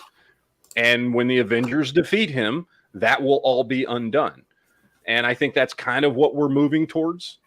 So, and I'm fine with that. I think that's a great idea for that. I think that works fantastic. So yeah, there may be some kind of restarting of the timeline as that goes. Have you talked about the end of Black Adam? I was going to. Have you seen the leaked video of that? I haven't seen the leaked video. I refuse to watch it. I'm going to see it next Saturday. Okay, well, let's not talk about it then. I don't want to. Well, I don't want. Look, everybody fucking knows at this point. Like even The Rock came out and confirmed it. Okay. That yes, Superman is in the after credits or mid credits or whatever it is of Black Adam. That's been leaked everywhere. It is hard to be on social media and care about movies in any way, shape, or form and not have seen this already. So, yes, Superman, as played by Henry Cavill, apparently in a new, nice, brighter, more traditional Superman suit, bright blue, bright red, bright yellow suit, does show up in the after credit scene of Black Adam, hinting that he is still Superman going forward in the DC universe and will continue to be Superman, which I'm fine. I'm very happy about this. Okay. Yeah, when it comes to, I would love to see him get a Superman movie, an actual Superman movie. Yeah, because he keeps getting shafted. And I'll be real honest. And a lot of people casting. He just had a crap. Well, here's the thing, and I'm gonna say something that I know a lot of my friends do not agree with, and that's fine if you don't agree. I think Man of Steel is one of the greatest comic book movies of all time. I fucking love that movie. And I know there's a lot of things in that movie that bug people, like, Superman killed somebody and this and that, and he's barely Superman. And all. I get it. I get all that shit. I don't care. I think that movie was good. He's killed the comics before, but he has. What's funny, my biggest issue is what they did to the Kents. I'll say this. Yeah. Okay. Besides, everybody can talk about that stupid thing with his surrogate father died and stuff. But and I'm a person that really don't like Superman. Ironically, I really like that movie personally, and I understand because I have a friend too who's a hardcore Superman fan, and they don't like that movie in particular, which I understand. But I really did like it. Here's the thing: I am a hardcore Superman fan. The first comics I read, what got me into comics was Superman. Okay. I've been a hardcore Superman fan for a really long time, and I know why people don't like him. I get it 100%. He's the catch-all, right? Like he can fucking do anything, and he's got almost no weaknesses, and there's not much fun in that. I don't give a shit. I've been a hardcore Superman fan since the first time I picked up a Superman comic when I was like 4 or 5 years old. I fucking love Superman. I fucking love just about everything Superman related, good and bad. Fucking, I still have all the Lois and Clark DVDs, the show on DVD from the 90s. You know what I mean? Like he needs to evolve. That's why he does with the story changes. That's why I think it's good. Like Superman killing someone, like that's a good character arc to have in his beginning origins. I think it was perfect. I agree with you because see, one thing I learned about people are fans of Superman. It's like the weakness shit shouldn't matter. It's about him feeling emotionally being like a fish out of water story, like because he's alien. Well, I'm like, there's ways you could done it, but that should be an example of that. But but some people love him being the more Boy Scout, No. But see, that's wrong. that's a character arc, right? Like, and where you started in Man of Steel, of him literally, he is not even really Superman at that point. Like, he has just put the costume on, just discovered who he is. Most of the story is about him figuring out who he is and where he belongs, which I fucking loved. I also loved the first 20 minutes of the movie. We've never got to see Krypton like that on screen before, and it was fantastic. And the fact that he did have to kill somebody, so that he has that now, that knowledge and that line that he's like, I'm never going to do this again, made 100% sense to me. That you could then have his character evolve to where he wouldn't ever kill anybody again because he had done it before and he knew what it cost and he knew what what that meant. And so going forward, you could create that story of him becoming the Boy Scout. I think that is a fantastic movie and a perfect opening for a cinematic, Superman story arc. I love that fucking movie. I mean, if they do a direct sequel, it's like, I don't know how you would, show more emotions of that unless he's like traumatized or something. Sequel. Instead of doing that Batman v Superman crap. Yeah, like, we should have gotten from Man of Steel straight to Batman versus Superman. Yeah. And it was just such a bad move. And it was the beginning of the fuck ups that Warner Brothers would continually make with their DC properties. For a Superman movie, too, though, a great villain they could have done, even like for the first movie, be Parasite. It would actually make Superman weak and mortal. It's like he would. Yeah. The lower he fights the Parasite, the weaker he gets, the stronger the Parasite gets. Yeah. That'd be interesting, but I don't think people know his villains like that. There's so much they could do with him, and I think Henry Cavill is a fantastic Superman. I've seen him in many other things. The first time I ever saw Henry Cavill was I'm blanking. The movie. Huh? The spy one? No. But long before that, when he was a kid, he did a movie. Why am I blanking on the name of the movie about the guy? It's a classic. Count of Monte Cristo. He's his son in Count of Monte Cristo. Oh, what? Wait, what? That's Count of Monte Cristo. Remember Count of Monte Cristo came out in the early 2000s or late 90s or something. That's a great movie. Yeah, Henry Cavill is his son. Remember the one who doesn't know he's his son because he was raised by that other guy while he was in prison? No way. I don't want to go back and look at that. That's Henry Cavill. When he was like, I don't know, 19 or something. That movie holds up. That movie's great. Yeah. I love that movie. But anyway, so I've actually liked Henry Cavill long before he was Superman. I think he's a great actor, and I think he nails like Superman and everything. I think he's the perfect casting for it. I think that first movie was great. I think he absolutely should continue to be Superman, and having him show up in Black Adam, I'm very happy about. I'm excited about. I think this is perfect. And now that apparently, according to what they've been publicly saying, they are going to find a good direction for the DC universe on screen. Like, good. Let's get this done. Let's get some good Superman movies. At least another Superman movie. So yes, I'm very happy. Again, I know it's a spoiler, but God damn it, like everybody's heard about it by now. So well, you had to. If you're in this, I mean, come on. I was checking out the Internet Movie Database. So apparently, there's a rumor that he's going to be in the Highlander reboot. Henry Cavill's going to be Connor McLeod. I'm down. Oh yeah, I'll take him as Connor McLeod. That's cool. Okay. Of course, they've been trying to do a reboot of Highlander for decades. Mm-hmm. Let's see. Hope if it's good because need to see more about it. Dustin Butt says top 3 Superman: Henry, Dean, and Christopher. Can I say something very controversial yet? Don't again? Don't say it. I know what you're going to say. You know what I'm going to say because I've told you before. I don't like those original Superman movies. Oh, Christopher Reeves. Yeah, Christopher Reeves. I don't like. I don't have a problem with Christopher Reeves as an actor or anything. I don't like those movies. I think they were done by people who didn't really know nor care about Superman. No offense to what's his face who did the first 2, but the guy that went on and did Lethal Weapon. What the fuck is that dude's name? If I said Robert Donner? Richard Donner. Yeah. No offense to him because I love Lethal Weapon movies. I don't think he gave 2 shits about Superman.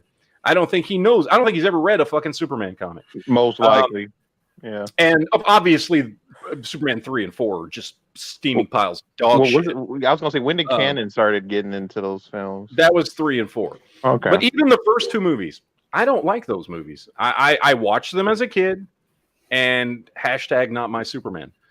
because at that point I was already reading the comics and stuff, and he was nothing like the stories, everything, nothing like the comics. It was almost like those Superman movies are almost like, okay, if in the world of Superman in the comic, somebody did a Superman movie, what would they be like? I feel like it's very much the same as like, how people say, well, Batman and Robin was a movie within a movie, right? Like Batman and Robin was a shitty movie that somebody wrote about the real Batman, Michael Keaton.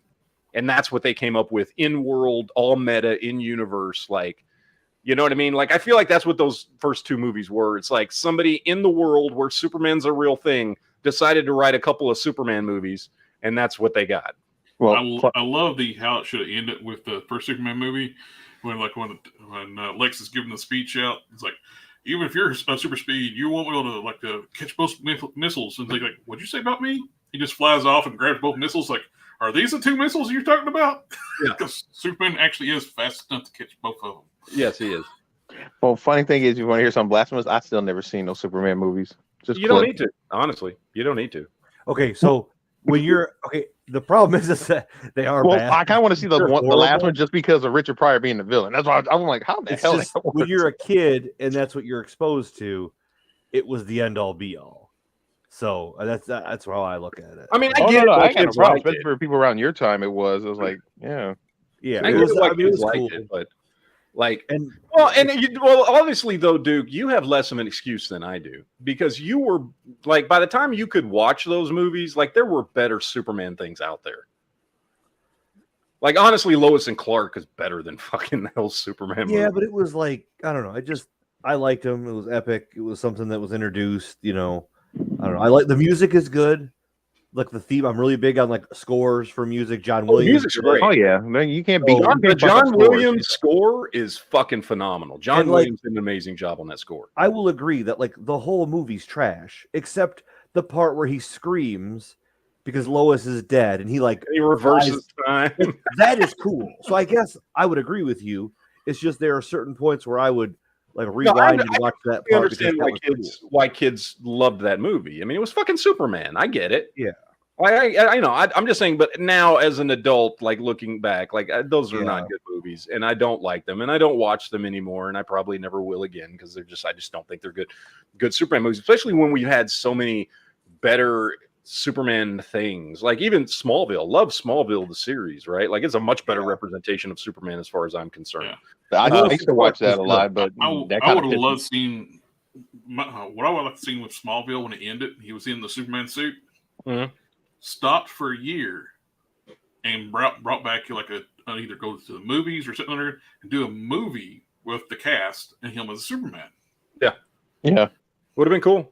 It would have been cool. Or they could have done like another series or a limited series of Yeah. him as But Superman. instead, we got Batman Returns. We got Superman Returns, which Yeah.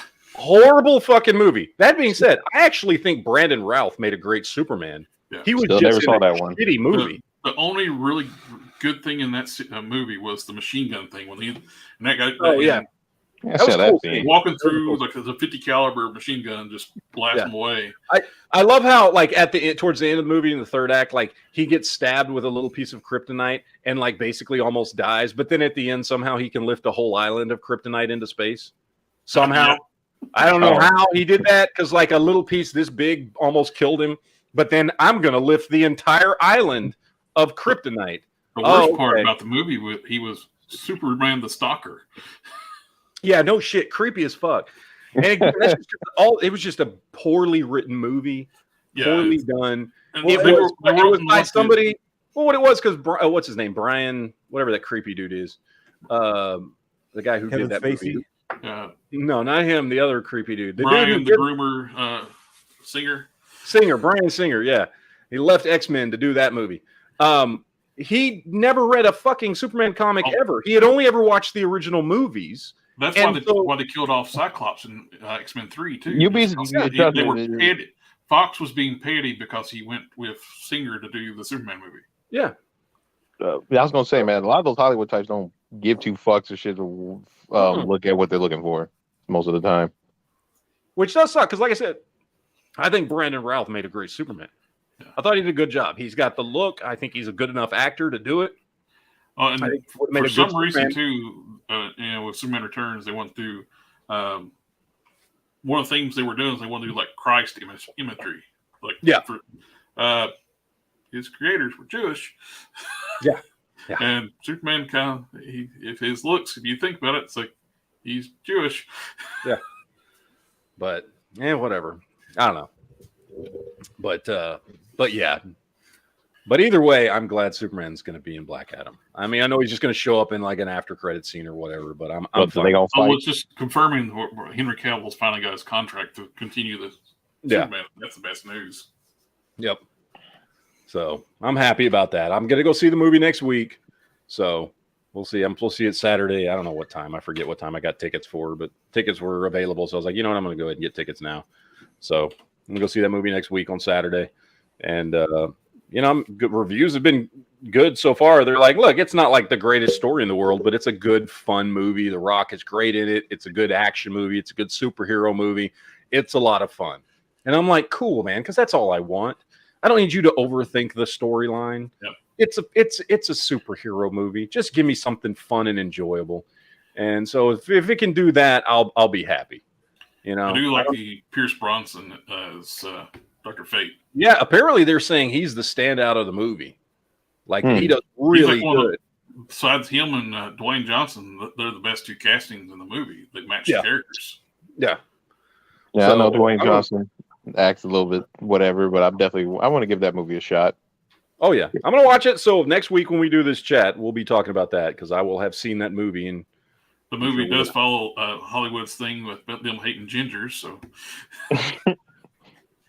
well, they do, but I mean, I understand that. Gingers and left-headed people or left-handed people. Excuse me. Well, are they gonna say have no soul? They're just left-handed ginger. Left-handed ginger is an abomination to God. So that's just those people ain't right, man. I don't know what's wrong with them. But anyway, yeah. Oh, the other thing I want to talk about before we get out of here is I watched the movie Halloween Ends. Watched that last night. Me and my daughter had never seen the first two, so we did like a whole marathon. Watched all three movies. And so I know a lot of people were like, oh, the new blah, blah. The movie basically is boring up until the last 15 minutes. It was the worst of the three, and I actually liked the first two. I know not everybody did. I like Michael Myers. I'm a big fan of that. Yeah, I liked the first remake. I still ain't seen the second one yet. Where do you put the Rob Zombie ones? They're horrible, and we don't talk about them. I don't like the first Rob They're like Zombie Bruno. movie. We don't talk about Bruno. So yeah, no, I don't talk about those movies because they're awful, and Rob Zombie should never be allowed to make entertainment outside of his music. Is fine. I don't have a problem with his music. He should never make movies or TV shows or anything ever, period, end of story, because he sucks at it. Okay. Everything's just an excuse to fucking throw his wife in every fucking thing he does for some reason. I don't know. That's cool. But yeah, he's gone off the deep end. He sucks as a filmmaker.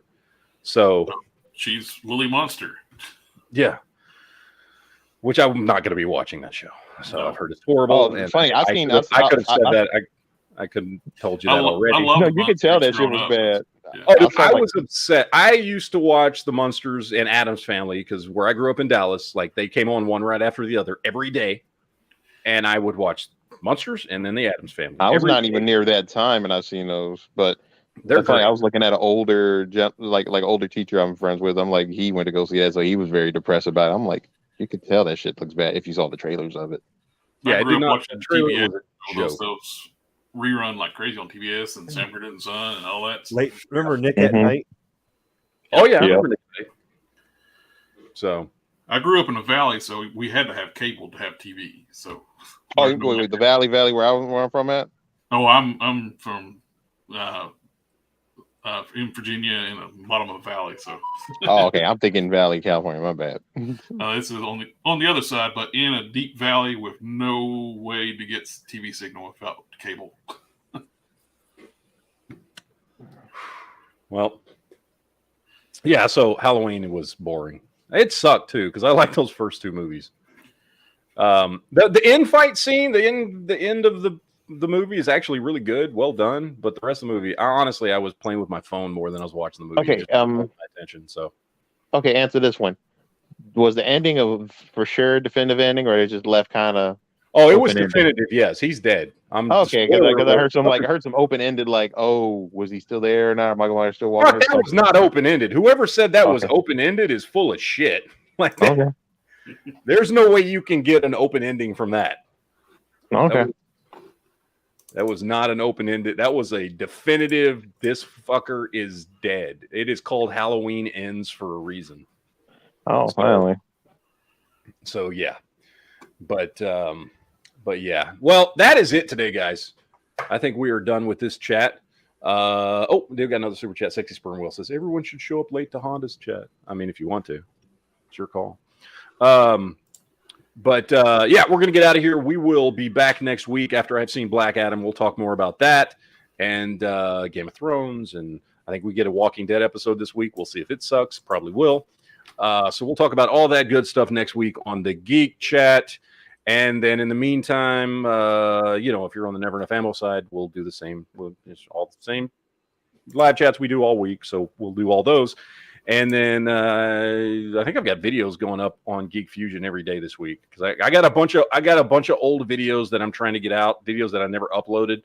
So I'm trying to get those out like on, you know, Mondays and Tuesdays and things, days I would normally not upload videos just because I'm trying to get them on the channel because I looked and I had just too many fucking videos that I hadn't uploaded. So there'll be videos coming every day on Geek Fusion of different stuff.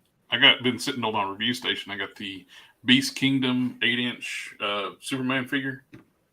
Oh, nice. It's a beautiful piece. I just still haven't. I never buy 8-inch figures, so when I open that box up, like, damn, it's big.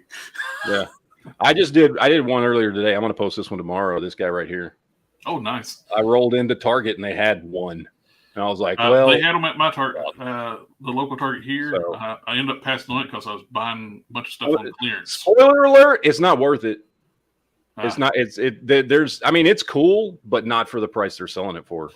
So they're doing the promotion right now. I guess probably today's the last day of it, where you spend $50, you get $10 off, and $25 off 100. Yeah. I used it buying clearance stuff, and it still worked off clearance. They had like the Ragnarok Cyborg Thors for $9, the Mr. T for $16, the some Motu like deluxe figures for $15. But when you put the discounts on there, it's like, pretty good prices. Yeah. All right, guys. Well, that does it. We'll see you guys later. See you next week for more Geek Chat, and we're gonna go ahead and get out of here. So take it easy, guys. Have fun. Enjoy your weekend, and yeah, we're out.